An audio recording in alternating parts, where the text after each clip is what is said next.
Hey there, I'm Patrick. And I'm Marie.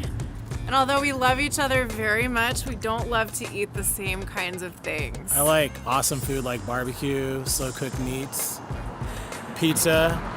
I like pizza too, but I've been a vegetarian or a vegan or a pescatarian, even though I hate that word, for most of my life. And I don't go near some of the stuff that he's crazy about. Fortunately, we're able to meet in the middle sometimes. And one of the things that we both really love is red wine.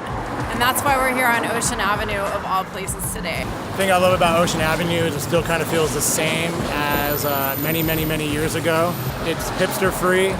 It's very authentic. I told Marie, I said, hey, we gotta check out this place. They're doing wine tastings over on Ocean Avenue. She was like, you're crazy. There's not gonna be anything good on Ocean Avenue when it comes to wine. So, I said, I think we should check it out. She was like not having it. She didn't want to go. During that week, I decided to come to check it out. And I met Frank, who you guys are all gonna meet pretty soon here. I came across a huge selection of really awesome wines. I was like, oh yeah, this is gonna be great. I'm gonna go home, I'm gonna tell Marie. She's gonna still think I'm crazy, but I'm gonna drag her here and she's gonna see, like, you're right. Gentleman always opens the door.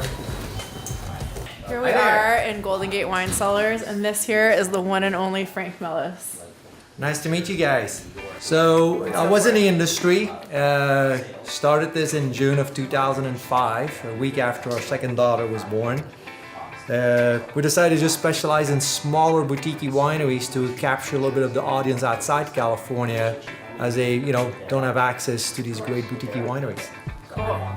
And why did you pick this location on Ocean Avenue of all places? My wife and I live a couple blocks away. The wife's an educator around the corner, so we say, we didn't want to drive much, so smart. Pretty ecologically correct. So when we first came in here, we were stunned to find this place on Ocean Avenue. Do you find that a lot of your walk-in customers have the same reaction? Every week, somebody will walk in and say, oh, I live around the corner, I didn't know you were here. Hey everyone, this is Gary from Coho Wines. My name is Gary Lipp, and I started Coho with a friend of mine back in 2002. We both had been kind of lifers in the industry, and when we started, we had two overriding goals which remain. And the first is to just try and make wines that are going to be more on the balanced, supple side of things. And the other is my marketing philosophy. I make wine to sell wine. And maybe that sounds simple, but I'm simple. I don't want wine to be precious. I want wine to taste good, and I want my wines are not inexpensive. It's Napa fruit that says, that's going to cost a certain thing, but I think I price them where people can afford to have them on a somewhat regular basis, or at least that's what I say every night when I say my prayers. All right, perfect.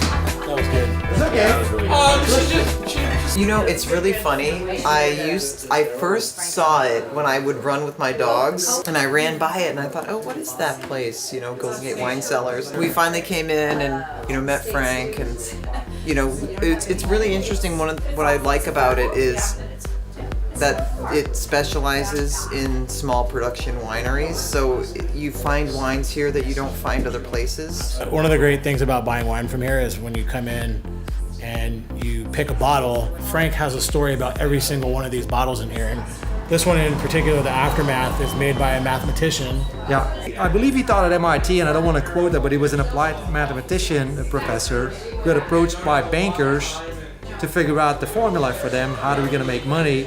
But he made them sign up into their program, say, I'm going to be a partner. And so when this company went public, he collected a whole lot of money, and he started his own winery from that.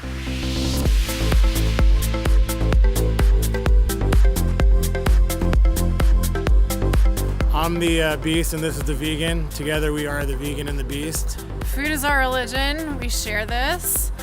After doing a little day drinking of some of Napa Valley's finest wines, the only thing left to do is to go eat some awesome food.